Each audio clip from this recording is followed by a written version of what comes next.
Halo, selamat siang Pak Berto dan teman-teman semuanya. Kami dari kelompok 6 yang beranggotakan saya sendiri nama Federik Salim, ada Anggi Eudora Marbun, Muhammad Jaki, dan Trio Sanmolo. Nah, pada kesempatan pada hari ini, kelompok kami akan menjelaskan tentang Communication Accommodation Theory menurut dari buku West and Turner. Oke, kita masuk ke bagian awalnya itu yaitu bagian pendahuluan. Nah, teori komunikasi akomodasi ini dikembangkan oleh Howard Giles pada tahun 1973. Nah, awalnya ini teori ini tuh namanya itu Speech Accommodation Theory, yang dimana teori ini lebih memfokuskan pada komunikasi secara verbal. Tetapi seiring berjalannya waktu, komunikasi ini berubah menjadi Communication Accommodation Theory, yang dimana teori ini memfokuskan pada komunikasi verbal dan nonverbal. Communication Accommodation Theory ini menjelaskan bagaimana individu mengubah atau tidak mengubah cara mereka berkomunikasi untuk menyesuaikan diri dengan lawan bicara atau konteks sosial. Teori ini membantu memahami bagaimana komunikasi dapat mempengaruhi hubungan interpersonal dan intergroup, atau biasa kita bilang in-group maupun out-group, serta bagaimana individu memposisikan diri mereka dalam konteks sosial. Dengan demikian, Communication Accommodation Theory ini menjadi salah satu teori komunikasi yang paling berpengaruh dan banyak digunakan dalam penelitian komunikasi, karena dapat menjelaskan bagaimana komunikasi dapat mempengaruhi hubungan sosial dan bagaimana individu beradaptasi dengan lingkungan sekitar mereka. Selanjutnya itu ada pada bagian latar belakang. Teori komunikasi akomodasi juga merupakan upaya untuk memahami bagaimana orang menyesuaikan gaya bicara mereka dalam interaksi sosial juga.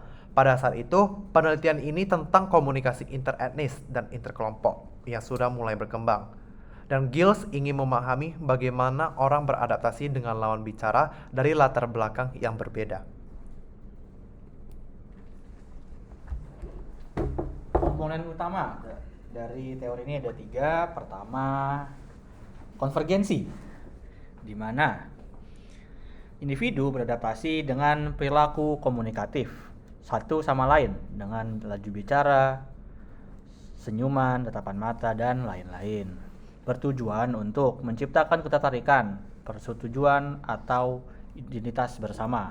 Kedua, ada divergensi, di mana strategi pembicara menekankan adanya perbedaan antara komunikasi verbal dan nonverbal dirinya dengan orang lain, yang bertujuan untuk mempertahankan identitas sosial, membedakan diri dengan orang yang out group, atau menunjukkan ketidaksetujuan. Berikutnya ada akomodasi berlebihan, mana strategi yang digunakan apabila seseorang mencoba menyesuaikan diri tetapi melakukannya secara berlebihan, tidak tepat atau merendahkan, biasanya dalam teks dikaitkan dengan konvergensi stereotip. Nah, berikutnya ada over accommodation. Nah, terbagi jadi tiga. Pertama, second over accommodation, berakomodasi secara berlebihan pada orang lain yang dianggap terbatas kemampuannya, seperti cacat fisik, bahasa, dan lain-lain. Berikutnya ada dependency over accommodation, di mana akomodasi yang berlebihan pada ketergantungan perilaku yang terjadi jika pembicara menempatkan diri pendengar dalam status yang lebih rendah dibanding dengan dia. Yang terakhir ada intergroup over accommodation, akomodasi berlebihan yang terjadi ketika pembicara menempatkan pendengar dalam kelompok budaya tanpa mengakui keunikan yang dimilikinya. Berikutnya, Ya, selanjutnya pada bagian ini saya akan menjelaskan 4 asumsi dasar dari Communication Accommodation Theory menurut West dan Turner ya. Yang pertama memang persamaan dan perbedaan bicara. Dalam setiap percakapan, kita selalu membawa latar belakang, pengalaman, serta gaya komunikasi masing-masing. Karena itu pasti ada bagian yang mirip maupun berbeda dalam cara kita berbicara. Nah, Semakin besar kesamaan yang kita tunjukkan kepada lawan bicara, biasanya semakin besar juga ketertarikan dan kecenderungan kita saling mengakomodasi. Lalu yang kedua, persepsi dan evaluasi. Asumsi tentang persepsi dan evaluasi ini membahas tentang akomodasi itu tidak hanya soal apa yang benar-benar terjadi, tetapi juga bagaimana kita mempersepsi dan menilai tindakan orang lain. Seseorang mungkin bermaksud baik, namun jika dipersepsi berbeda oleh lawan bicara, respons kita juga akan ikut berubah. Ketiga, bahasa dan status sosial. Ini juga membahas tentang bagaimana bahasa yang seseorang gunakan dapat berfungsi sebagai penanda status, baik status individu maupun kelompok sosialnya. Lewat pilihan kata, dialek, dan intonasi, biasanya kita seringkali dapat membaca posisi seorang tersebut dalam interaksi tersebut ya. Lalu yang keempat, bagaimana norma mengarahkan proses akomodasi. Setiap konteks punya norma sosial yang berbeda. Norma ini menentukan apakah perilaku komunikasi tertentu dianggap layak atau tidak. Misalnya, wawancara kerja memiliki norma yang formal, sehingga jika seseorang berbicara terlalu santai, meskipun berniat mengakomodasi, justru dapat dianggap tidak pantas. Jadi keempat asumsi ini membantu kita memahami bahwa akomodasi komunikasi tidak hanya tentang menyesuaikan gaya bicara, tetapi juga tentang persepsi, status, dan norma yang melingkupi interaksi. Lalu saya juga akan membahas tentang kritik terhadap penerapan akomodasi dalam CAT. Walaupun akomodasi sering dianggap positif, pada kenyataannya ada risiko dan dampak negatif yang perlu diperhatikan. Pertama, stereotip yang menyinggung. Akomodasi sering dibangun berdasarkan generalisasi atau stereotip tentang kelompok sosial tertentu. Misalnya, seorang menganggap lawan bicaranya kurang memahami bahasa formal, lalu menurunkan pola bicara secara berlebihan. Hal seperti ini justru bisa menyinggung karena lawan bicara tidak merasa sesuai dengan stereotip tersebut.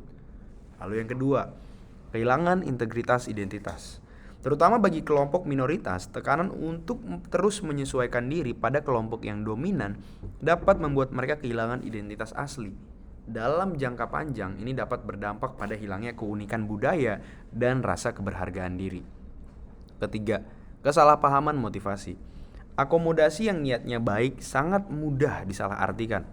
Jika seseorang menyesuaikan diri secara tidak tepat atau tidak sesuai konteks, hal itu bisa terlihat seperti ejekan atau merendahkan. Akibatnya, tujuan awal untuk menyamakan diri justru berubah menjadi ketidaknyamanan. Jadi, kritik-kritik ini menunjukkan bahwa akomodasi tidak selalu berhasil jika dilakukan tanpa memahami konteks sosial, norma, dan persepsi lawan. Akomodasi bisa menjadi bumerang yang merusak hubungan komunikasi. Oke, jadi di sini kita mengambil contoh dengan saya sendiri dan teman saya yang bernama Triosan Molo.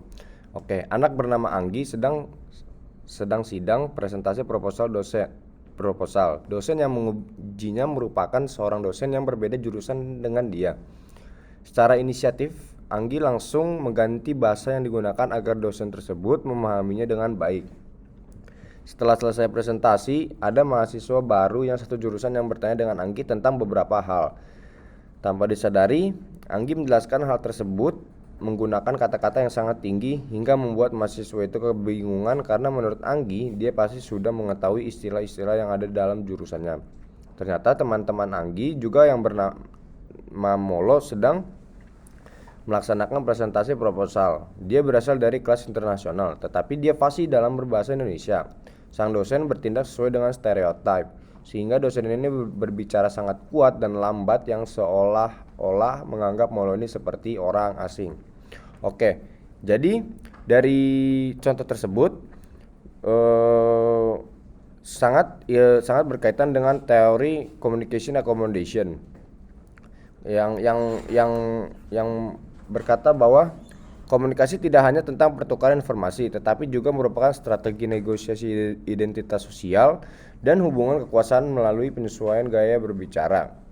Oke, jadi kurang lebih itulah contoh dari CAT atau Communication Accommodation Theory. Oke, jadi kesimpulannya tuh kita mengetahui bagaimana dan mengapa seseorang dapat mengakomodasikan perilaku komunikasi mereka baik secara aksen, kecepatan berbicara, pilihan kata, dan gestur selama berinteraksi dengan orang lain dengan memperhatikan beberapa komponen utama dari konvergensi, divergensi, over dan over accommodation. Ya, kurang lebih sepertinya segitu saja dari Communication Accommodation Theory dari kelompok kami, kelompok 6. Terima kasih.